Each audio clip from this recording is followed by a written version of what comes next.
I'm annoyed I need to talk about this, to be honest. I am really annoyed. I shouldn't have to talk about this. But there's a company out there called CEX in the UK, and they're scamming people, they're ripping people off, and they're doing a lot of dirty things, business-wise.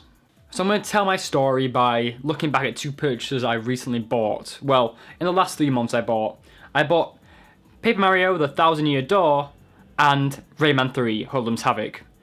And to be honest, I've never played Paper Mario, so I didn't know what to expect. I've got it right over here.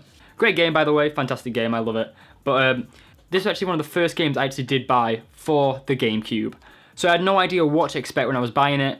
It was more of just like, I wanted to get them all, you know, I was buying all the expensive games to start with and working my way down. And this is one of the more expensive games, alright? This game currently costs £55 to £60 complete in box.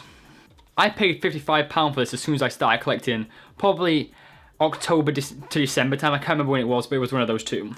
And I bought it from CEX. CEX, by the way, I love the brand, and I've been using them for years. I've always bought a lot of stuff from there. But ever since I started recently collecting, I've recently seen a lot more problems with them. So, as you can see, I'll open the game up, and you can kind of see the game's clean, manual. I actually had to buy the manual separate, but that's a whole nother story. So I was really excited to play this game. I was like, I can't wait to play it. So I played it, a few months passed, and then I was like going through my shelving and sorting out all my games, and I noticed something. If I look down the sleeve, I don't know if you can see that, there's a giant CEX logo. It turns out they sold me this game with the idea that this is a fake cover, it's a fake sleeve. But when I paid £55 for this game, I wanted the premium feel. I wanted it to be premium. I wanted it to be like, oh, I'm happy to actually have this on my shelf.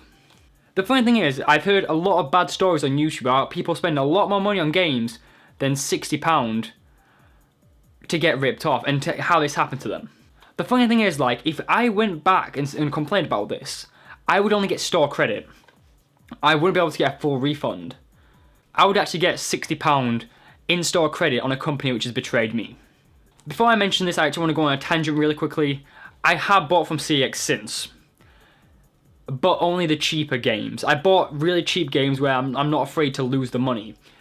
When I spend a lot on rare games like this, I'm definitely not going to go with them. It's just not worth the risk and the loss of capital I'm going to feel. I recently picked up Frogger Beyond, alright? A game which is really expensive in the UK. I didn't buy it from CEX, but I was debating to.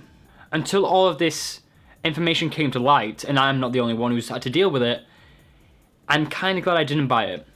If you don't know, I paid a bit extra than what CEX would sell this game for. I paid £198. A lot. I paid a lot for this game, I'm not going to deny it.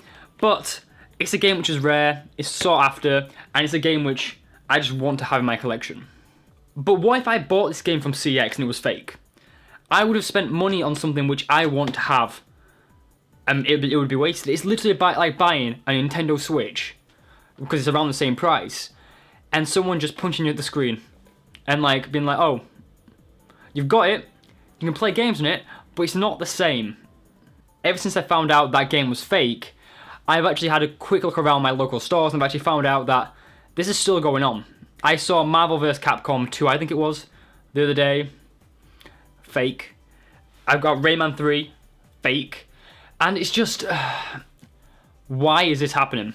Like, it's breaching so many laws, so many copyright and trademark laws of companies, intellectual properties such as Nintendo, Marvel, Capcom, and I've seen people complain about like Konami, and it's not just happening on like old games, it's happening on new games. I've seen people complain about Persona 5, which has literally just come out a year ago, and people are all, and this is already happening now, they're already reproducing it. I don't understand why they're offering such a premium price for something which is fake. Like, it is literally just fake. What they should do is just have a blank case and be like, no game included, but it's same quality or whatever. Because it's just not fair. It's not fair, like, on people who don't know what they're buying and they're gonna pay for it, and it's just gonna be fake. I will be doing a separate video, probably in the next 2 weeks or something, where I'm gonna highlight how you can spot these fakes, you know, before actually buying them and all that. Because CEX does charge a premium price for what they offer, and you don't really know what to get.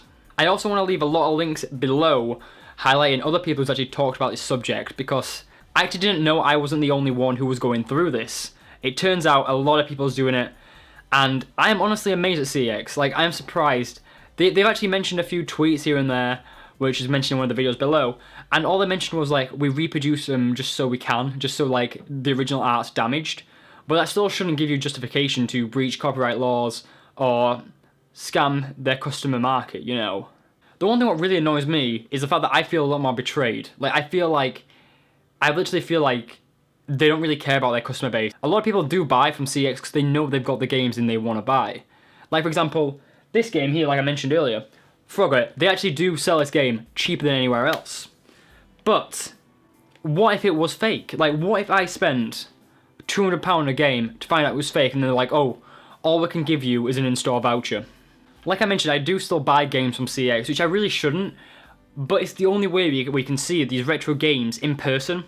Well, a lot of the retro games, like, I know there's like market stores and stuff in the UK, but it's a lot hard to see like GameCube games in person other than going to CEX or actually looking for a niche seller. For example, where I live currently, there's only 3 places where you can buy GameCube games. CEX is one of them. I've only actually encountered this problem with Nintendo games though. I know a lot of people have actually gone through it with different consoles, but for me, it's been Nintendo. I actually picked up the Ratchet & Clank trilogy from CEX a while ago, since there was no way there was no other sellers in the UK who sold it, other than having to travel to get it. And this game works fine, it's not a repo, and you can only tell with PS3 games, as you can see, you can actually see right through. But that's the problem with GameCube ones, you can't see right through, you can't see the repo. So, unless you've got a trained eye, you won't know what you're looking for. That's why going forward, I will be releasing a video, like I mentioned, focusing on how you can spot these fake games, because it's literally not fair for people getting ripped off, you know. Some people just want to play a classic game they grew up on, like Twilight Princess, Wind Waker, and they just don't know what to expect. I don't want to talk much more about CEX in this video, but if you do want to see the other videos, they are linked below. It's just going to highlight like every bit of research which people have gone through to find out what's happening here, because it is absolutely disgusting, and I'm honestly hoping this gets sorted. I'm really hoping they actually do send me an actual cover, because it's more of just the practicality that I'm having to either buy a new game now, or I'm going to have to find a new cover, which is such a niche thing to buy. Like I mentioned, I had to buy a separate manual for this, which is right there, and this manual took me like 3 months to find, and I managed to get it, don't get me wrong, but then I found out the problem with the front cover. CEX just needs to stop, it really does. But that's enough of me talking.